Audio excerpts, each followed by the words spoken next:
Next is a panel. The panel is on employee experience and the future of work. Brought a few. The session chair is Dr. John Matthew. He is the head of talent management at Ibrahim Khalil Khanu, a progressive organization in the Kingdom of Bahrain. With him are Noufa Suwaidi, another rock star, the group chief human resources officer of Noga Holding.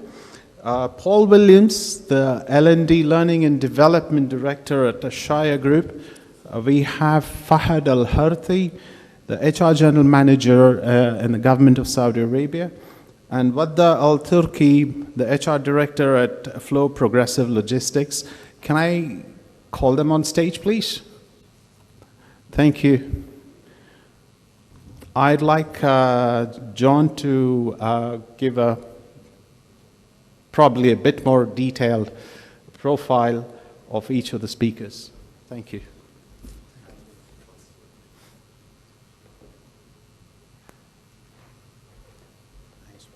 Thank you, Mr. Sridhar. You have got it. I got it. Okay.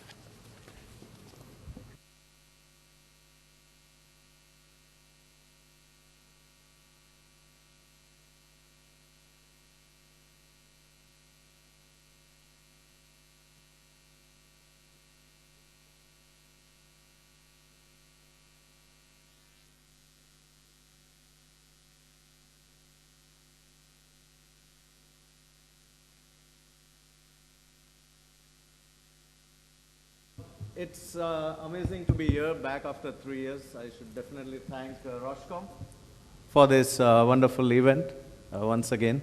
And we're going to discuss a very amazing topic today on employee experience and the future of work. Okay. I mean, it's almost been 2.5 years now that we've passed the pandemic. Countries have reshaped the way they work, their strategies.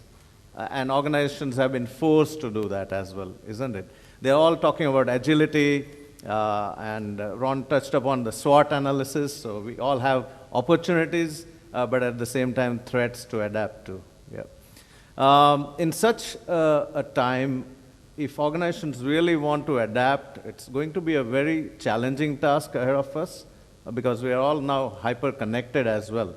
And only those structures that are going to be effective and meet the needs of the business stakeholders will survive this heavy competition that we are in. So with that in mind, we've got an amazing panel today here. Mr. Sridhar has given a quick short introduction to them, but they will be sharing their insights on the employee experience and the future of work topics. So let me quickly introduce you to them. Nouf Al-Suwaidi is currently Group CHRO of the oil and gas holding company, Noga Holding. She has over 20 years of experience leading HR across multiple industries, including telecom, insurance, banking, private equity, aviation, and now the energy sector. Aside from Nouf's main role in the HR field, she also has a part-time job parenting her 4 children and several species of parrots. Okay. I hope that's a divide and rule policy as well. Great. Welcome, Nouf, to the panel. Next, we have Paul Williams, who's currently the L&D Director of Al-Shire Group. He's been based in the Middle East for almost 18 years now. In Kuwait for 16 years, and based in Riyadh, Saudi, for almost 2 years now. Welcome, Paul, to the panel. Next, we have Fahad Al-Harthi. He's a GM in human resources, having over 16 years of experience, all in HR with different industries. Again, oil and gas, manufacturing, and the government sectors. He holds a master's degree in organizational leadership change management and has managed HR objectives and mandates within operations and strategy as well. Welcome, Fahad. And finally, we got Wadda Al-Turki, who's got 20+ years of diversified work experience, hybrid cultures in different industries, hospitality, banking, FMCG, retail, and supply chain. He's got a lot of business-based HR experience, and he's currently the HR director at Flow KSA, Dubai, and Bahrain. So welcome, Bada. We are hoping to listen to a lot of your insights. So let's start with a very generic question on employee experience. I mean, we all go as customers to buy products, yeah, and we love going to companies and shops that give us great experiences. Yeah, we love going there again and again. But what's employee experiences? What is it and why now? Okay. Paul, can I pose this question to you? Just some brief insights on that. Yeah, I think employee experience has always been important, but I think that COVID has honed it more and made everybody more focused on this topic. I also think that the generational impact that we're seeing in organisations now, the younger generations of millennials and as Gen Zs are joining the workforce, there's this greater demand about understanding the importance of engagement and getting them engaged. It was touched on by Dr. Corrie in the last piece. We've got to make that more emotional connection with the workforce. It can't just be that we treat them as was said, a mechanism in that sense. So yeah, engagement becoming exceptionally more important, and something within the HR function, the people function, whatever we want to call ourselves, we've got to be making that true connection with the individuals. Great. Thanks, Paul. And you talked about generations. I've got a question coming up soon, and I would like to hear your insights on that as well. Noof, any general comments on employee experiences? Why now? Okay, just as a disclaimer, I've been told that my honesty will be my detriment, so I'll be honest here, but please don't let it be to my detriment. When I was approached for this panel, I actually didn't know what employee experience was. And as I admitted to Ron earlier, I hardly read, nonfiction, let's say. So it hasn't really come across. I read it in, if an article happens to pass in front of me, I might read about it. So I had to research it to come here. And then I thought, but that sounds like employee engagement. So what is the difference? We've been doing employee engagement for years and years, at least since the beginning of my career. And then I realized, again, through my reading, so I have to thank Roshcom for actually making me read something for a change.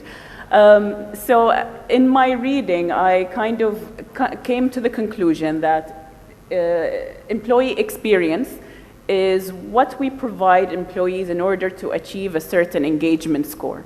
So the sum of all experiences from بقول من المهد إلى اللحد نسيت شو نقولها بالإنجليزي بس from the beginning of from even before they join us until they leave us is really going to determine at that point in time when we do measure engagement what it is, how well we've done with that. So it's and then I also came to realize that we have been doing this all along. We just didn't know what it was called.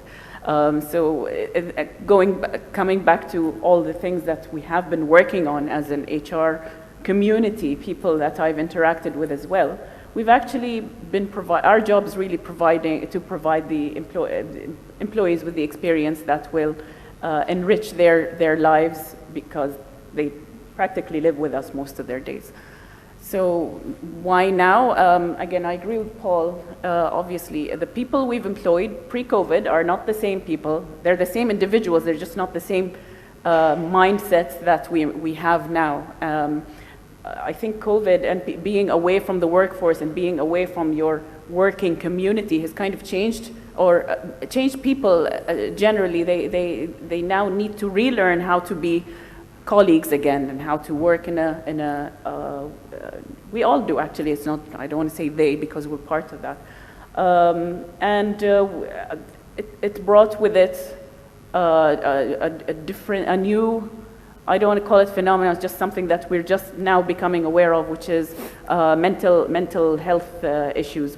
And we need to talk about these things some more and understand them in order to be able to provide the right employee experience. And that's why it's important now more so than ever. Great. Thank you, Noof. And a lot of companies are investing millions of dollars on customer journeys in these times. particularly you would have heard about NPS scores, right? Net Promoter Scores, and how likely are you to buy or recommend this company to a friend and colleague. And it's interesting to really research on how many companies are actually spending similar time and effort to give great employee experiences, finding out what are those touch points that are really important to our employees. Yeah. So with that, we come to that second part of this topic, which is the future of work. The future of work is here, it's evolving, but it's not clear as well. What does that look like? So Fahad, any general comments on what do you think the future of work is shaping as? Well, I believe the future of work, it depends today on the technology. So COVID-19 has changed the lifestyle, has changed the workplace. Before maybe at 2000 and before 2000, the process and the workflow for all the procedures at the workplace, it was very traditional. They relies on what is coming on the digitalization and how to learn. Disregard to the future planning with the Ministry of Education and how to grow those people with those new positions and so on. So the future today, especially after the COVID-19, it relies on the technology 100%, and even the new life with at the workplace with the positions that require for staff to be or graduates to be ready for the market is shaped already by this way. Mr. Ron, at one of his slides, he said the business strategy, then people strategy, then we will go to the HR contribution or the HR workflow. That means each position or each function will lead to another function. Before the technology, there was no connection, no connecting the dots between those functions to talk with each other. Today, the business strategy is going to talk with the people strategy, and they will talk to the employees strategy, so they will be converted to an objectives, and those objectives will be depends on the performance management, which is going to affect the annual increment and the bonus. So if we could see all those functions talk to each other, this is because of the technology today, and this is the future of the work. So more and more integration coming up between the various functions of HR, and that's becoming stronger. That's right. Great, That's great. right. And Wada, what's your thought on that? So to me, future of work is all about integrating what is happening outside in the market with what is really inside the organization, and have that link between both. So basically, we're talking about having a world-class leadership inside the organization.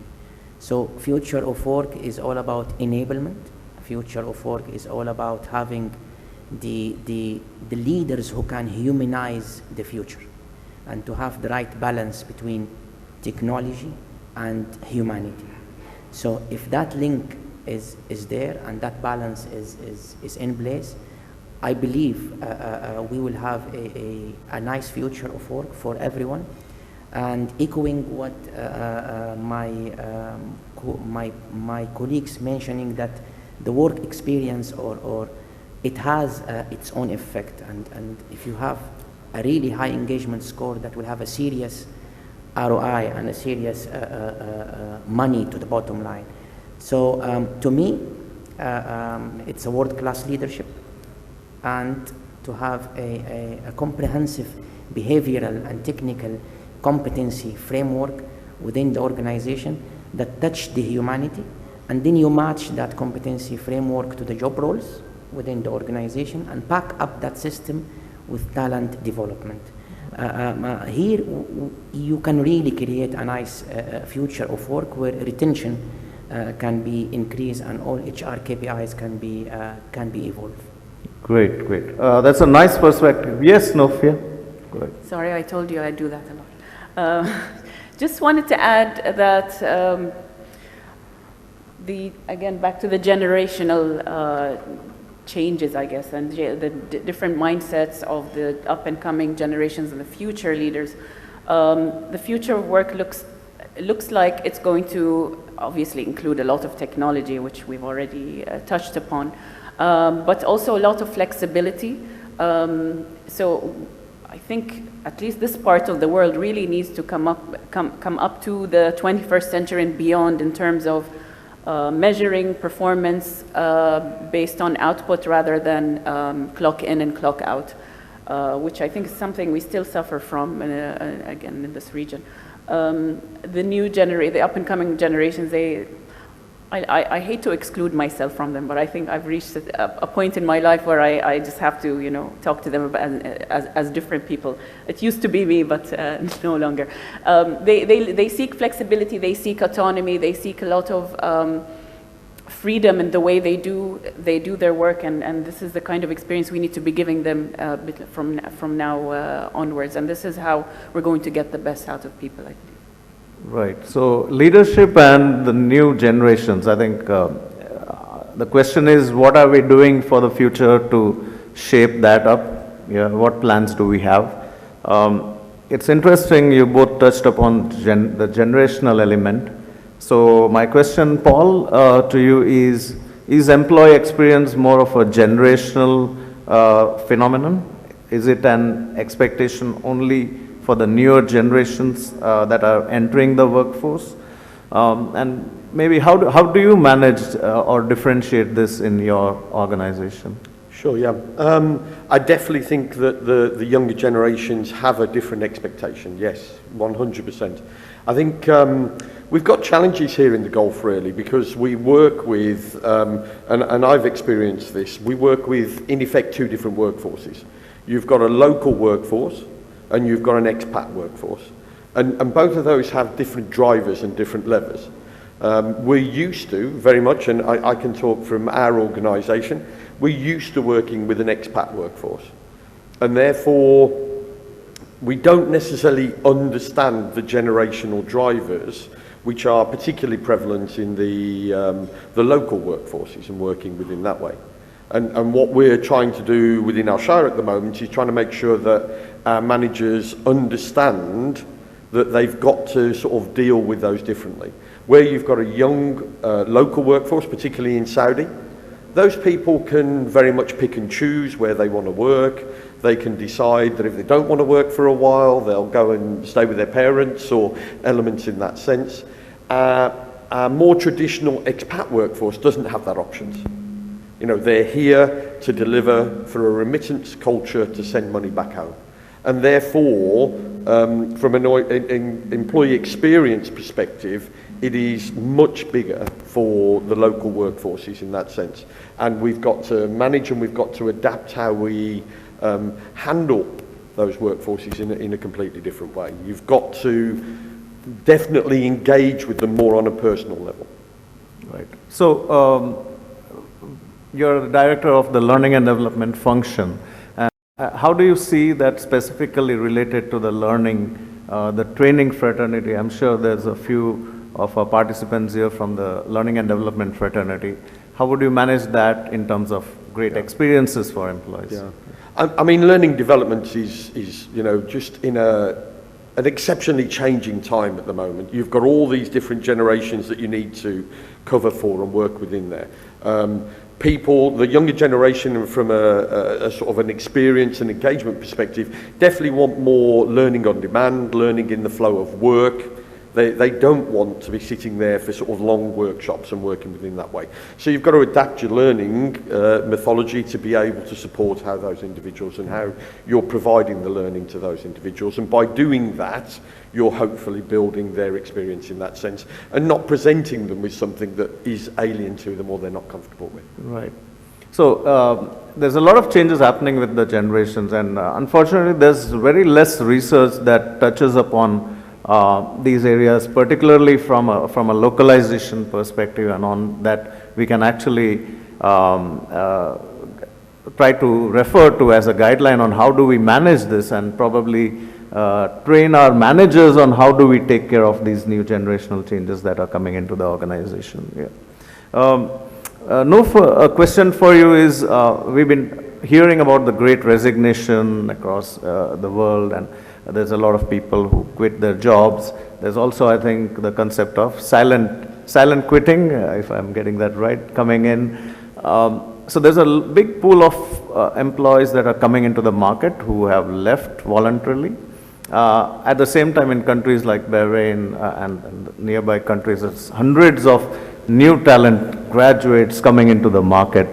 How would we link employee experiences to this bunch of talent that's out there, and it becomes an employer's job now to really handpick and attract them and further retain them as well?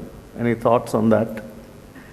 Well, again, my eye-opening experience reading about employee experience got me thinking about what we're actually doing at Noga Holding and group of companies in terms of creating the internal experience and putting our employer brand out there, at least changing perceptions about the industry and putting our employer brand, making it attractive for the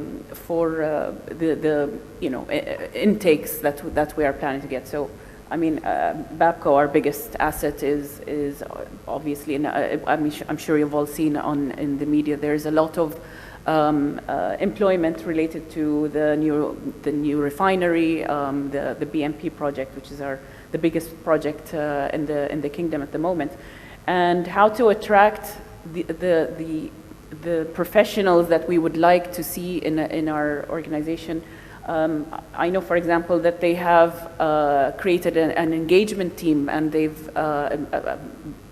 purely dedicated to create an engaging workplace and improving the employee experience within the organization. And they've gone out a lot, in the public and to kind of display what they have to offer for new up-and-coming generations of and let's say refinery professionals, whichever field they're in within the Babco.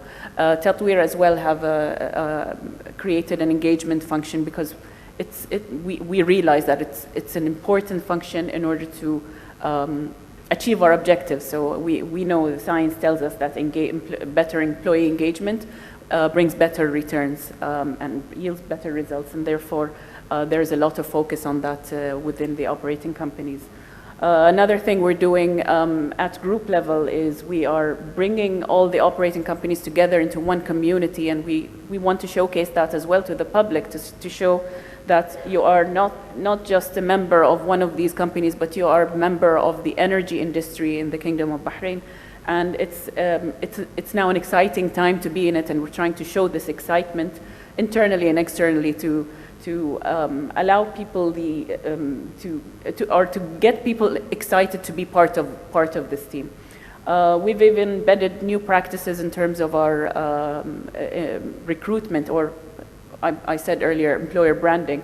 So the company had its first LinkedIn page 1 year ago only, and now we're also engaging with LinkedIn for the corporate solution that in 6 months will be ramped up to include all the organizations. And then with this, we hope to showcase our employer brand as the one large community rather than individual companies. That's just before they even enter the doors of our organizations. And then we've also improved our screening and selection process. We try to create that experience, the positive experience, so that people can talk about us and say, what a great organization, and I would love to work for it. Maybe if I don't get the opportunity, I'll talk about it to others who might actually want to join and be selected in the future. Our onboarding experiences have been transformed.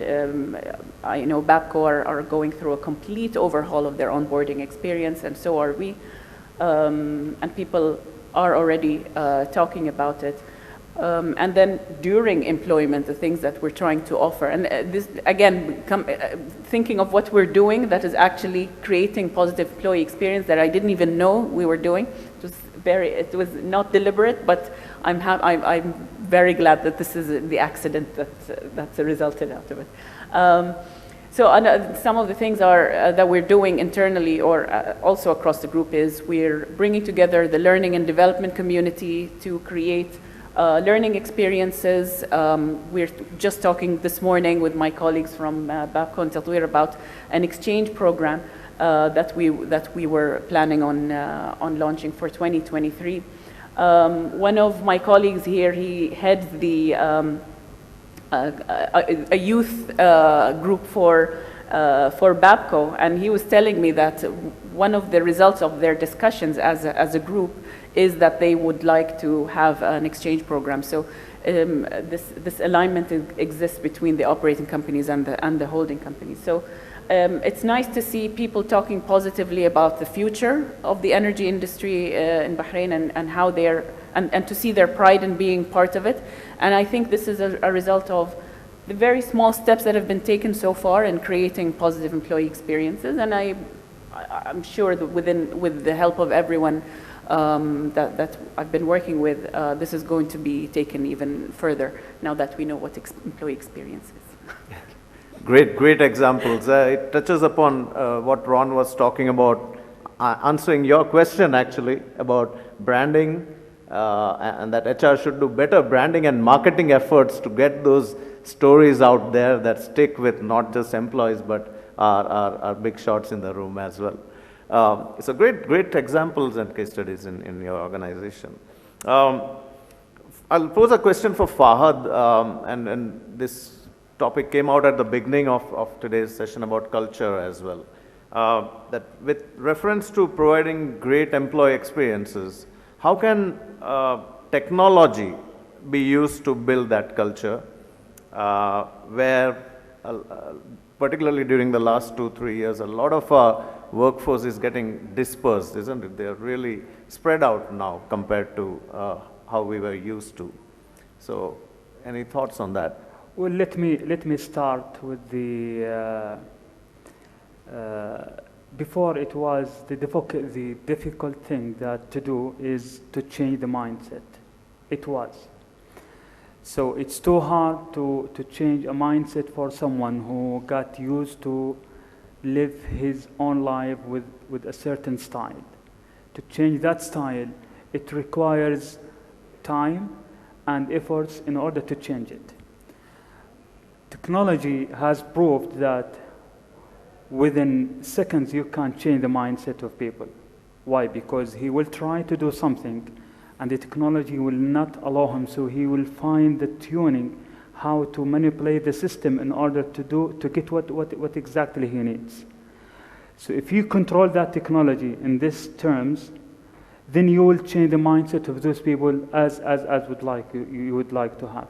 So let's say, for example, before the workflow and the procedure at any organizations, it was very difficult to deal with people with a certain lifestyle at the workplace.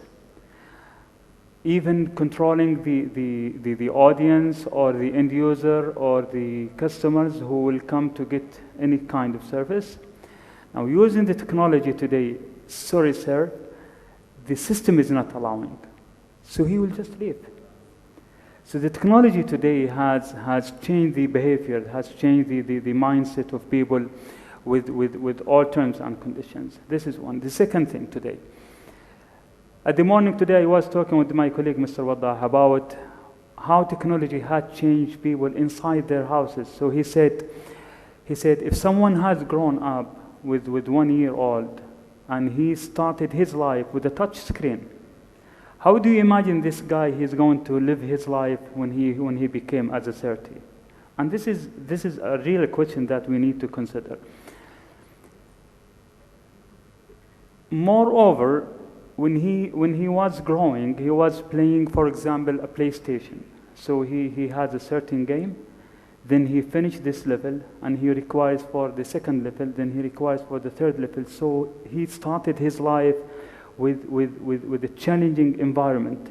So just imagine if you took this guy and you put him as a teacher with a normal traditional process.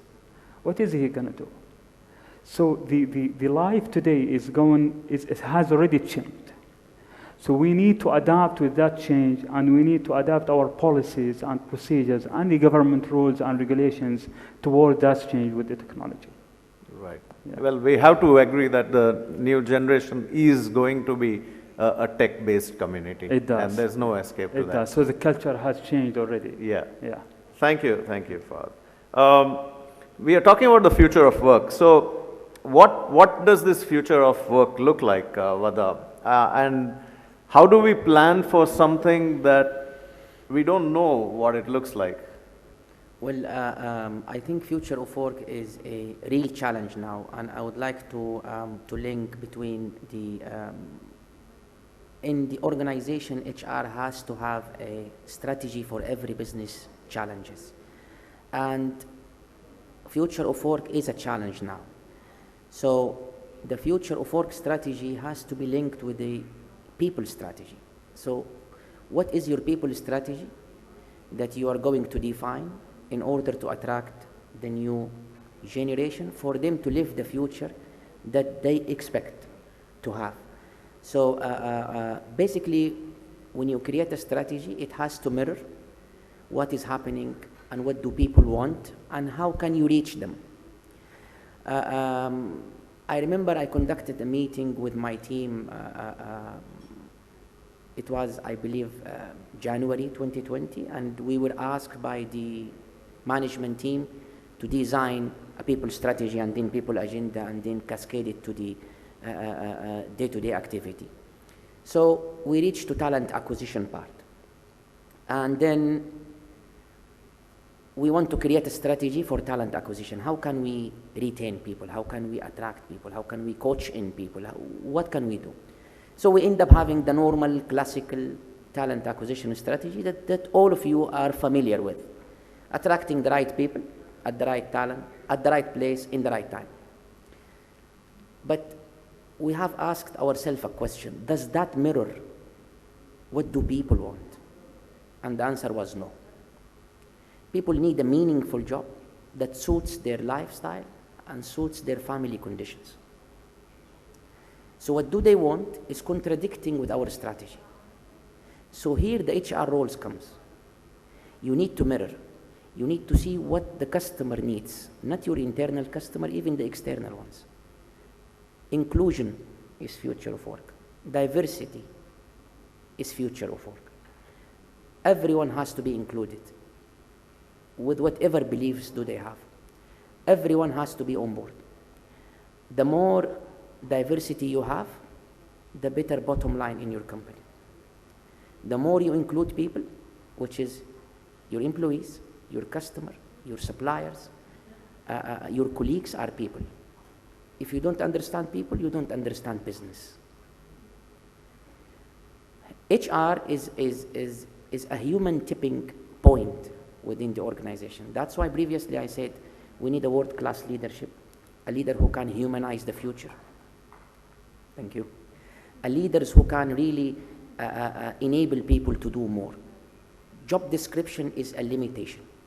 KPIs is a limitation. Unfortunately, we're putting people into boxes and we give them certain KPI. Your job exists in the organization to deliver certain KPIs. That's it. COVID-19 has proven that people can do more than KPIs. People can do more and beyond their job description. But unfortunately, we put a limitation.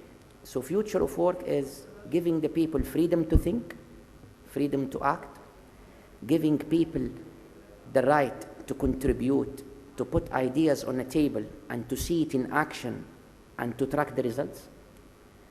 Allow people to do mistakes. Allow them to celebrate their mistakes. Allow them to act now, fail now, and move on. Because in this era, technology, everything is fast. Everything is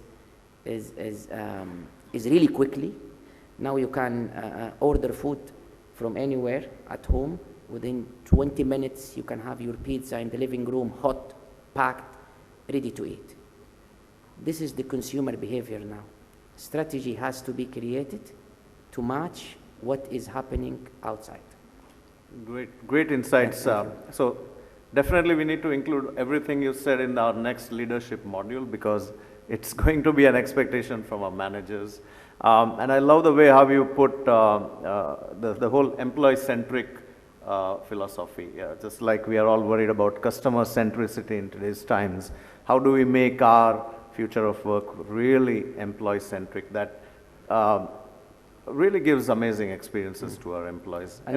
Yeah. Having said that, employee experience as well has a right link to that. So we as an HR, we have to play a major role here, from talent attraction, from coaching in to coaching out.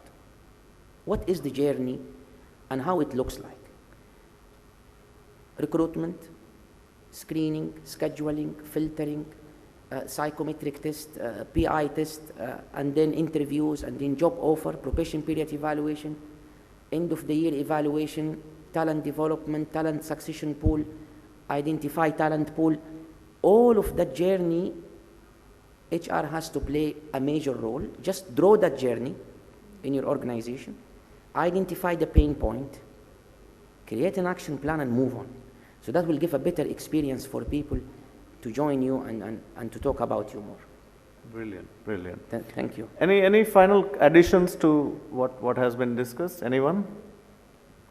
My only comment on that is we've got to be very careful of HR not to take the ownership for that. It's got to be the leadership within the business, and I'm sure that that's what's meant with it. But, you know, we provide a framework, we must champion it, but it's got to be our leaders that sort of drive that and own that. Otherwise, we end up taking the blame for everything that's not there. And we won't get the same effect for individuals if that experience within there. So it's about providing the right framework, the right support mechanisms at the right points, but the leaderships have got to take ownership to be delivering that into the business for us, yeah.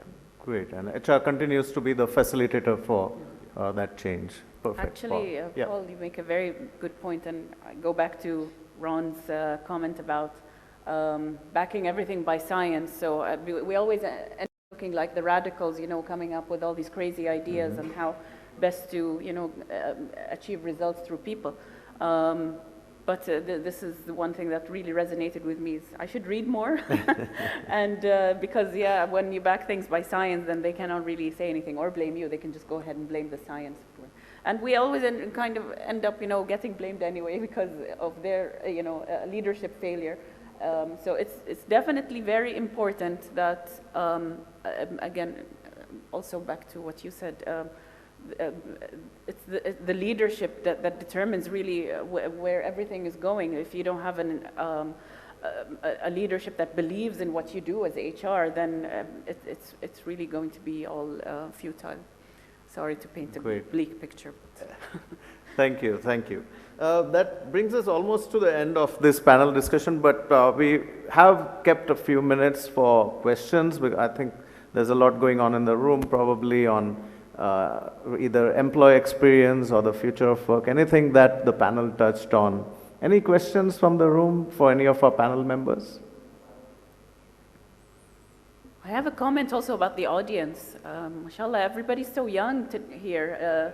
I'm used to coming to conferences with a lot of gray hair, but so many young faces. It's nice. It's nice to see the up and coming generations. Yeah. Just curious, how many of their development.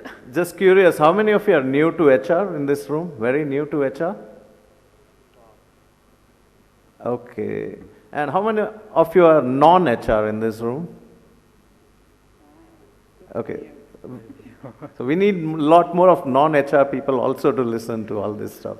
Great. Any questions around the room?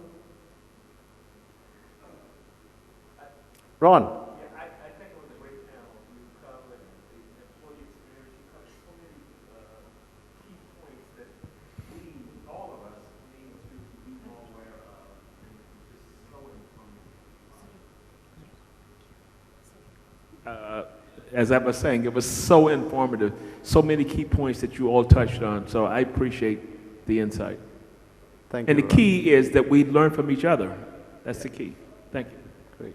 Exactly, Ron. Actually, one thing that I wanted to say today is I usually take these opportunities to learn something new as well. So when I don't go to a lot of conferences, but when I'm invited to one like this, I learn by preparing, and then I learn from the other panelists and the audience as well. So. Great. If you allow me. Yes. There is one more point we'd like to talk about. Usually, and I have seen this in Saudi Arabia, and I believe it's everywhere. There is a question why everybody hates HR. And I'm serious about this. So back to what my colleague Waddah said. The leadership today, they need to understand what exactly the process is to be and how professional you are treating the people by the law.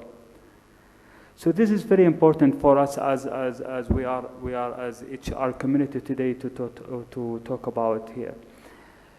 Let's try to be fair with people, utilize the law, and the most important thing, let's study what is the best practice and how to solve things. Because really, guys, our reputation is not that positive. So we need to work on changing that. Thank you. Great point. Thank you. Thank you. Well, if there are no questions, thank you for being a great panel and sharing all those insights. I know Noof and Fahad have to leave after this session, but maybe the others are around if you want to catch up during the break for anything. Thank you once again. Well done. Thank you.